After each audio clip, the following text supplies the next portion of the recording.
à l'émission Ces messagers chez vous. Bonjour, bonsoir, shalom. Tout dépend à l'heure que vous nous suivez. Je suis honoré de recevoir un homme de Dieu. Il est pasteur responsable de l'église Gospel Church de Cape Town.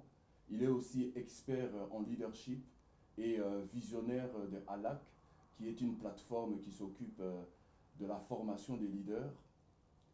C'est le pasteur Chalo. Bonjour pasteur. Bonjour. Alors, il y a quelques jours, vous avez animé une conférence qui avait réuni des centaines et des centaines de leaders et de délégués ici à Bruxelles. Alors, ma toute première question, d'où vient le concept du leadership et c'est quoi le leadership? C'est une bonne question. Je crois que tout ce concept remonte de plus ou moins 14 ans, par là, ou 15, dans mon travail d'encadrement d'église et puis interaction avec les organisations parétatiques et tout cela. Des crises qui sont multipliées et multiples dans tous les secteurs. Tu te poses finalement la question, mais qu'est-ce qui se passe exactement? Pourquoi telle église semble être dans un cul-de-sac, tel département du gouvernement ne marche pas, telle compagnie. Et dans toute cette poursuite, j'ai réalisé que le dénominateur commun, c'est une crise de leadership. Alors, ce n'est pas l'absence de leaders, mais c'est l'absence de leaders de qualité qui est le dénominateur commun lorsque une organisation ne marche pas. Et là, dans mes observations, le temps de méditation et la prière, je me suis dit il faut trouver un moyen de donner un outil qui peut équiper les gens qui sont chargés de conduire d'autres personnes à une bonne destinée. Donc ça, c'était curieusement l'ironie de la vie. L'idée est née ici, à Bruxelles, plusieurs années passées. J'étais quelque part juste à côté de la gare du Nord ici, lorsque je pensais à ça. Et c'était la genèse de l'académie. Et là, donc, vous nous parlez de comment est née la vision de votre académie. Tout à fait. En fait, ma question, elle était celle-ci. Le concept ou la notion du leadership, et c'est quoi le leadership? Tout à fait. Alors, au niveau du leadership, il y a plusieurs définitions, concept de leadership, mais le mot qui est comme le mot symbole de leadership, c'est l'influence. Et ici, il y a toute une panoplie de définitions de concept de leadership, mais dans le cadre où nous sommes peut-être chrétiens, le leadership, c'est seulement quelqu'un qui peut influencer d'autres personnes vers la destinée que Dieu a prévue pour eux. Ça, c'est un leader. Donc, en bref, c'est ça le grand concept de leadership. C'est être capable d'influencer les autres pour entrer dans la destinée que Dieu a prévue pour eux. Parce que moi, en fait, dans ma définition, c'est vous l'expert, moi, dans ma définition, je pensais que le leadership, en fait, c'était la formation, en fait, des leaders. Donc le leadership, c'est ce qui permet aux personnes d'influencer d'autres personnes. Oui, parce que la formation, c'est l'équipement. Parce que lorsqu'on parle du leadership, c'est un vecteur qui a plusieurs stations. Et puis, il y a des chevronnés, des gens qui sont déjà dedans depuis plusieurs années, qui peuvent être à la station 5, 6, 7, et d'autres qui viennent de commencer. Donc, tous nous pouvons être leaders dans cette histoire qu'on appelle leadership, mais nous ne sommes pas aux mêmes stations. Alors, ce mouvement-là vers l'excellence du leadership, c'est ça même tout le concept autour de équiper, former. Mais le leadership en soi, que ce soit sur station 1 ou station 20, nous sommes tous appelés à influencer les gens vers des destinées que Dieu a préparées pour eux. Donc si je comprends bien, donc le leader, c'est celui qui influence les autres à aller à un point A à un point B. Tout à fait. Alors, l'autre question, c'est qui est leader? Naît-on leader ou le devient-on?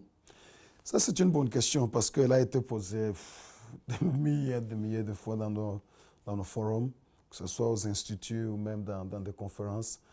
Je crois, après avoir répondu à cette question plusieurs fois et fait des recherches, la bonne réponse est au juste milieu. Il y a des gens qui naissent leaders parce que c'est un don. Il est là, il est dans la Bible. Il y a des gens qui ont reçu un don spécifique de leadership, mais parce que chacun de nous est appelé à influencer chacun, on peut apprendre.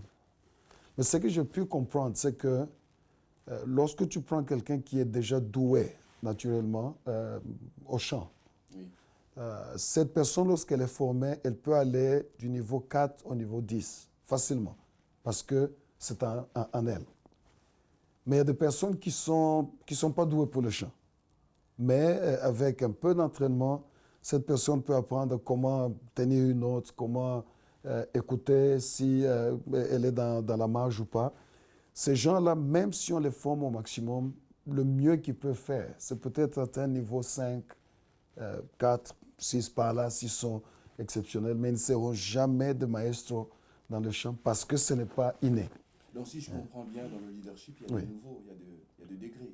Il y a des gens qui, parce que c'est un don, avec la formation, qui deviendront des leaders exceptionnels, mais il y a des gens, à cause de la force des circonstances, ce n'est pas en eux, mais avec une bonne formation, être exposé à certaines choses, ils peuvent faire quelque chose. Mais ces gens ne deviendront jamais des leaders. Est-ce que vous avez des exemples de personnes, d'abord, on va dire des leaders nés, et puis des leaders qui les sont devenus par circonstances? Bon, prenons des gens qui ont fait l'histoire du monde. Tu prends un gars comme Martin Luther King Jr. Ça, c'est un homme né leader. Parce que c'est un étudiant vers Boston qui faisait son doctorat. Il est tombé, il y avait une crise et tout cela, il fallait faire quelque chose. Et comme l'huile s'élève au-dessus des eaux, l'homme se retrouve dans toute cette chaîne de gens qui étaient là depuis des années, dirigeant ces gens. Ça sont des leaders qui sont nés. Il y en a plusieurs, ce n'est pas seulement charisme, mais Gandhi de l'Inde, c'est l'opposé de Martin Luther. C'est un homme très effacé, tout cela. Mais la capacité de conduire les autres, ce n'est pas nécessairement lorsqu'on a le charisme, mais c'est la chose qu'il y a en nous. On peut être un leader très efficace, calme ou extroverti. Ça, ce n'est pas un problème. Mais il y a aussi plusieurs cas de gens qui ne sont pas nécessairement nés leaders, mais qui ont été formés, exposés aux leaders et qui ont essayé de le faire. Ça, on n'a pas de nom, mais ils sont plusieurs. Dans nos entreprises, dans nos familles, partout, ils sont là. Et comment peut-on développer son leadership, on va dire? Oui. Je crois, avec mon expérience, toute chose, particulièrement ici, nous sommes dans le sujet de leadership, il y a 3 choses qui doivent être alignées pour tout développement, et surtout dans le contexte du leadership. Un, c'est ce qu'on appelle l'identification. Quelqu'un doit savoir qu'il y a la sémence dans cette personne. C'est ainsi qu'il est très important, comme on dit en anglais, cross-pollination, donc les gens qui s'entremêlent. Il y a toujours des gens chevronnés qui sentent il y a une histoire dans cet enfant, il y a une histoire dans ce jeune homme, il y a une histoire dans cette histoire. Et puis, on te tient au courant que peut-être il y a telle chose en toi. La deuxième chose, c'est les formations. Tel qu'à l'AC, nous enseignons des principes de leadership. Et là, c'est la compétence. Mais la troisième, je crois qui est la plus importante de toutes les 3 dimensions, c'est on doit être exposé au leader pour être meilleur leader. Comme on dit, le faire aiguise le faire. Tout à fait. Parce que lorsqu'on veut être un leader de premier rang, il faut être au milieu des leaders de premier rang. Il n'y a pas un raccourci. Je me rappelle même d'une petite histoire que j'ai racontée plusieurs fois. Au Texas, il nous est dit qu'il y a une compétition de chevaux. Donc les gens qui amènent les meilleurs de leurs chevaux chaque année pour une compétition pour voir qui est le meilleur cheval de tous. Et ce monsieur a fait quelque chose de bizarre parce que chaque année, il amenait son âne. Il n'avait pas un cheval, il amenait son âne, il l'amenait à la compétition, mais pas pour participer, juste exposer l'âne. Première année, deuxième, troisième année, intrigué, un gars lui dit, mais c'est pas que c'est une compétition de chevaux. Il dit, oui, je sais, mais pourquoi tu amènes ton âne chaque année? Il dit, c'est pour aider mon âne à savoir qu'il y a plus à la vie que d'être un âne. Et moi, je crois que ça, c'est très important. Parce que lorsqu'on n'est pas exposé à plus que soi, on risque de croire qu'on est arrivé. Mais lorsqu'on s'expose à plus que soi, on se rend compte, j'ai encore un parcours à faire. Et c'est ainsi que c'est ça même le mot inspiration. Tirer le meilleur de quelque chose parce qu'on a été exposé à mieux. Donc c'est un peu ça. Oui. Et il y a une citation, je suppose que vous le connaissez, le docteur Miles Monroe. Il avait l'habitude de dire qu'une armée de brebis qui est dirigée par un lion battra toujours une armée de lions qui est dirigée par une brebis. Ouais. Donc vous avez raison de dire que le fer aiguise le fer, Ouais. et il faut s'exposer aux grands leaders pour devenir soi-même Un grand leader. un grand leader. Ouais. Et en fait, l'autre question, c'est quelles sont les erreurs que les leaders doivent éviter à tout prix? C'est pas. Peut-être qu'on peut en mentionner quelques-unes. Il y a des erreurs monumentales, comme je dis toujours, l'erreur du leader devient l'erreur principale. Donc on peut amener toute une nation, tout un pays, toute une famille dans un truc où la Bible dit lorsqu'un conducteur qui est aveugle conduit les autres, ils finiront par tomber dans une fosse. Ça, c'est juste mon propre carnet de leadership. La première erreur cardinale, c'est lorsqu'un leader croit qu'il a toutes les réponses à la vie, c'est un problème énorme. Parce que le leadership marche dans sa grande puissance, dans l'humilité.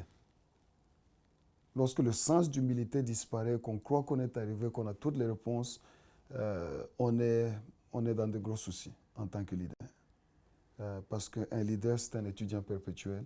Et lorsqu'on croit qu'on connaît, psychologiquement, on arrête, on ne s'ouvre plus à d'autres possibilités. La deuxième erreur qui est probablement si proche que la première, c'est de conduire sans préparer la génération qui suit. Parce qu'on n'est pas éternel. Tu viens de mentionner Miles Monroe. J'ai vu des gens mourir, plusieurs, des milliers. J'ai fait plusieurs obsèques. Mais la mort de Miles, c'est sa femme, m'a secoué sérieusement. Parce que dans mon esprit, je me disais, c'est l'homme qui est au sommet de tout. C'est un homme qui a un impact mondial, ainsi de suite. Donc, dans mes repères, je ne voyais pas Miles mourir. Mais lorsque Dieu le prend, à 60 ans, tu te dis, tous nous pouvons partir. Alors, lorsqu'on part et qu'on n'a pas en permanence des gens, comme tu as fait ici, je te vois, tu peux venir seul. À deux, nous faisons nos histoires, mais tu amènes deux jeunes gens pour qu'ils soient exposés à ce que tu fais, que lorsque, par telle ou telle autre chose, tu n'es plus capable de faire, il y a quelqu'un qui a observé papa pendant longtemps faire. Et il peut, peut-être avec quelques difficultés, mais se rattraper vite et continuer avec la vision. Moi, je crois que s'il faut classer en ordre de grandeur, ce sont les deux grandes erreurs pour moi à éviter à tout prix. C'est de croire qu'on est arrivé, qu'on connaît tout, et de conduire sans exposer les jeunes à ce qu'on fait pour avoir toujours dans ce tuyau-là des leaders qui émergent à tout moment. Et je voulais que vous nous parliez un peu plus, parce que j'ai assisté à la conférence que vous avez organisée ici à Bruxelles. Je ne sais pas si c'était la 15e édition ou la 14e édition. Ouf, on a fait beaucoup. Ici à Bruxelles, pas nécessairement. On a fait en France, on a fait ici. Mais en général, c'est une machine qui fonctionne dans plusieurs pays. En fait, parce que vous avez mentionné quelque chose qui avait vraiment retenu mon attention. Vous avez dit que entre le leadership séculier et le leadership ecclésiastique, il n'y a pas vraiment une énorme différence. Non. Il n'y a que 10% de différence. Et j'aimerais vraiment que, parce que là, on s'adresse évidemment à un public chrétien, parce qu'on parle du leadership selon l'Église et selon les chrétiens, le leadership ecclésiastique. Alors j'aimerais que vous puissiez vraiment nous donner les 10% en fait qui distinguent le leadership séculier du leadership ecclésiastique. Très bonne question. Le leadership ecclésiastique, ce qu'il a de différent, la grande différence, c'est que nous poursuivons la cause de Dieu. Amen. Un point très, plus que toute autre chose. Les autres, c'est baise. Il y a des investisseurs, il faut leurs intérêts dedans. Il y a ceci, il y a cela. Mais à notre niveau, il y a les intérêts de Dieu que nous devons défendre. C'est lui le grand patron et c'est son plan, c'est ses objectifs que nous poursuivons. Deux, le leadership chrétien, de nature, il est rédempteur. Parce que à sa souche, c'est comment racheter la pensée, comment racheter ceci, comment racheter une situation d'où les gens étaient pour les rendre libres selon le plan de Dieu. Voilà Je ça. me rappelle encore, Ouais. vous avez mentionné l'exemple de Moïse. Voilà. Et là, vous avez parlé de la Ouais. vision. Donc, il n'y a pas leader, il n'y a pas de leader Ouais. sans vision. Oui, Et le leader, en fait, c'est celui qui fait la volonté de Dieu. tout à fait. Donc, il prend le peuple de Dieu à un point A, il les amène à un point B. Donc, le leader rédempteur, si on peut dire. Parlant de Moïse, c'est un bel exemple parce que j'ai toujours, même lorsque je donne cours, c'est le grand truc que j'utilise. Dieu descend au désert, là où il rencontre Moïse, l'histoire du buisson Adam. Il lui dit 3 choses. Le cri de mon peuple est monté jusqu'à moi. Mes yeux ont vu leur douleur et leur souffrance. Mon cœur est touché. Je suis ému de compassion. La 4e chose plutôt, je suis descendu. Il ne dit pas je descendrai, je suis descendu pour aller intervenir. Alors, lorsque Dieu a entendu, il a vu, il a été touché, il est descendu. Quel est mon rôle là-dessus? Qu'il fasse. Comme ça, je suis un spectateur, je vois la grande délivrance de Dieu. Mais non, au verset 10, Dieu, comme s'il s'arrêtait dans son raisonnement, il dit, maintenant, toi, Moïse, va libérer mon peuple. C'est comme si, lorsqu'il faut intervenir, Dieu doit trouver quelqu'un au travers duquel il peut aller faire et conduire un peuple. Donc c'est ça, le côté critique du leadership, c'est lorsqu'on ne peut pas être un outil bien équipé pour que Dieu fasse son travail avec succès, on a rendu un très mauvais service social. On a rendu un très, très mauvais service social. Écoute, Salomon devient roi. Oui. Le roi de Tyr lui envoie une petite note de félicitations parce que c'est un nouveau roi, tout ça. Mais son introduction, elle est d'une importance capitale pour les leaders.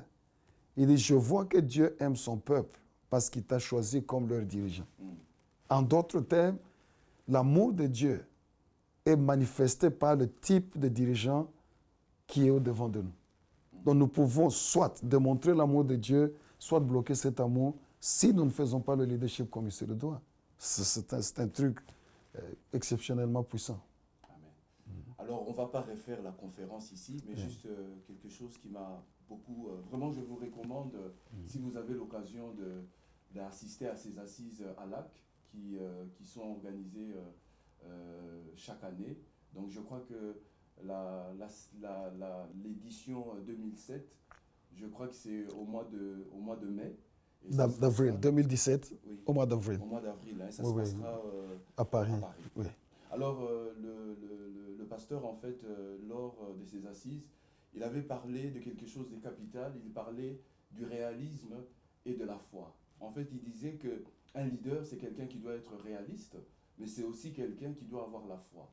Et la foi ne doit pas supprimer, si j'ai bien compris, Tout à fait. la foi ne doit pas supprimer Oui. le réalisme. Oui.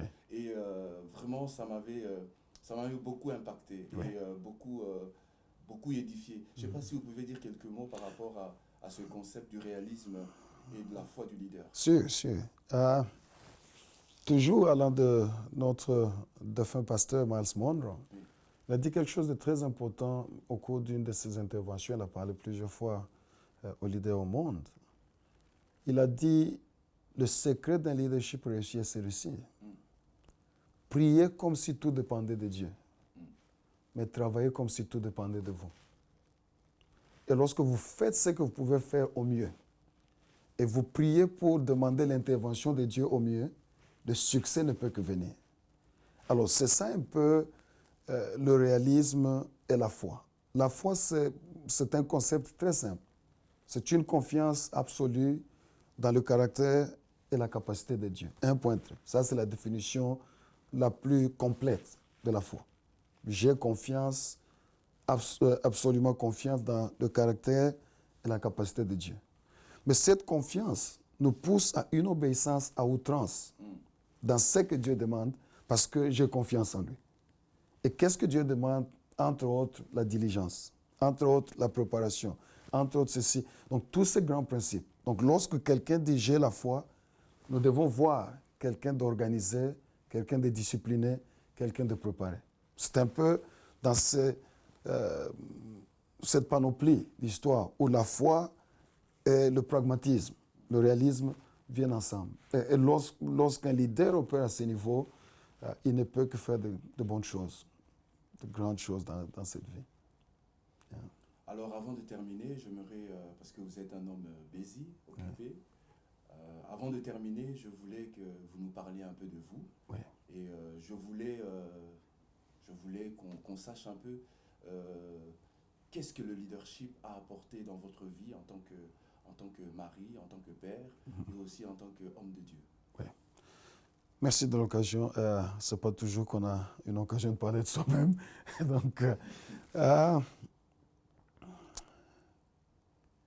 je viens d'un passé assez d'une bonne famille en termes matériels, mais très pas en ordre sur le plan fonctionnel. On avait des moyens, mais une famille qui ne fonctionnait pas correctement. Et de là, on a évolué, on a étudié, on a fini.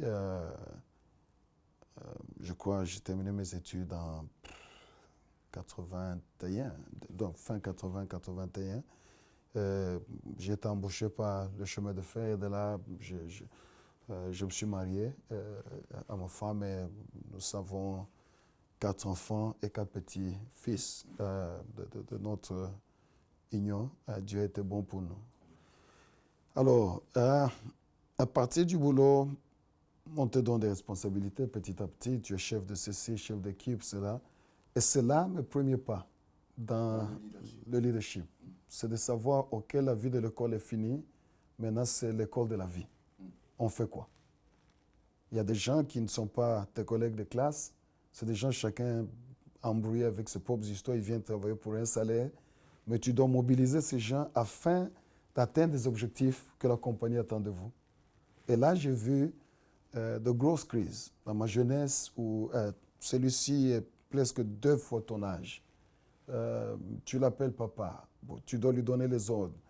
Parfois, il s'entête, il ne veut pas. Tu fais quoi? Tu punis, tu fais...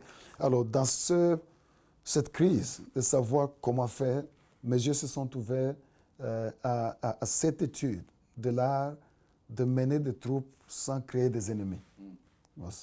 Comment puis-je faire aux gens des choses qui sont nécessaires, même lorsqu'ils ne les aiment pas, sans les ennuyer? Et c'est là même l'art du leadership. C'est beau. C'est de savoir que lorsque j'ai su mobiliser les gens autour d'une cause qui n'était pas leur cause, mais au fil du temps, c'est devenu leur cause, et le font avec joie. Non, mais ça c'est la poésie. Et c'est beau. Et si vous devriez conseiller les leaders francophones, que leur direz-vous concernant le leadership? C'est ça. Lisez. Amen. Lisez. Le maître, c'est l'ignorance. Ça, c'est juste un titre pour dire le maître qui était ignorant. Un maître ignorant. Mon anglais est très mauvais. Oui, mais tu as essayé quand même. Ça, c'est pour dire c'est un conducteur d'orchestre, de musique, mais un ignorant. Donc, il y a tout un orchestre, il fait des choses, mais il ne sait pas où il va. Et je crois qu'il y a de grandes richesses dans l'écriture. Les livres, la Bible, n'importe quoi. Parce que c'est l'expérience de 20, 30, 50 ans que quelqu'un condense pour que nous ne puissions pas passer par la même chose. Donc, je crois qu'il faut lire. Il faut vraiment lire. Lorsqu'il y a des conférences, lorsqu'il y a des grands séminaires, l'argent, c'est un moyen d'obtenir des choses. Lorsqu'on dépense, on ne jette pas, on investit. Et je crois, lorsqu'on est souple, on devient que meilleur. Celui qui améliore son leadership démontre l'amour pour l'humanité de Dieu. Et nous le devons au peuple que nous conduisons, d'être des leaders bien garnis dans nos cerveaux et capables de faire de bonnes choses. Voilà. En tout cas, Pasteur Chalot, merci pour l'entretien. Merci. Je ne sais pas si vous avez quelque chose à dire aux téléspectateurs, à nos amis internautes qui vont suivre cette vidéo. si vous avez un message à faire passer. Bon, ce n'est juste que de vous souhaiter la résilience, comme on a entendu. Nous vivons des époques très, très difficiles. Il faut reconnaître partout, on est là, on n'a pas encore repris le souffle avec le coup de la Belgique. Maintenant, c'est ailleurs, au Moyen-Orient, au Proche-Orient, et partout, les choses ne tournent pas. Donc, c'est à cette époque où nous voulons encourager les hommes et les femmes de Dieu qui dirigent des peuples qui sont parfois battus à se lever, être résilients et croire que l'histoire ne se termine pas dans la défaite, elle se termine dans le triomphe du Christ. Amen. Amen. En tout cas, merci, Pasteur Chadeau. Merci. Voilà, nous sommes à la fin de notre émission. Hein. Donc, comme je disais, ces messagers chez vous, merci de nous avoir reçus chez vous à la maison. Si vous voulez nous contacter, eh ben, nos contacts sont juste au bas de vos écrans. Que Dieu vous bénisse. À bientôt. Bye bye. Merci.